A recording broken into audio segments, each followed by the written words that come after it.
Magandang buhay mga kasilip. For today's video ay hindi muna tayo magluluto ng ating nasilip, kundi magluluto muna tayo ng gulay pampahaba ng buhay mga kasilip, tulad itong bunga ng malunggay.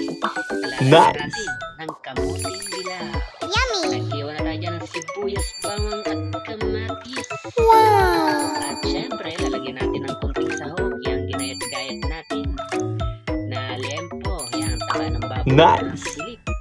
At nagisa na tayo dyan ng sibuyas at bawang na may kamatis. Lalagyan natin ng kunting patis para lalong bumango ang ating ginisa. Bunga ng malunggay. Yummy! At nilagay ko na po ang ating kunting taba-taba. Kunting taba-taba ng baboy na pangtabango at pangpalasa. Pampasarap sa ating ginisang gulay ng malunggay. Tinakpan ko na mga kasilip. At pagbukas ko ng takip, ayun, magic! May sabaw na at nakalagay na dyan ang ating kamote at kalabasa. Pinakulaan ko lamang po yan hanggang madurog.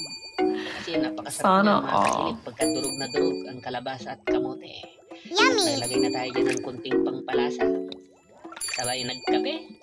At tapos nakalagay na ang ating bunga ng malunggay. At malapit ng maluto ang ating gulay mga kasilip. At ayan, luto na.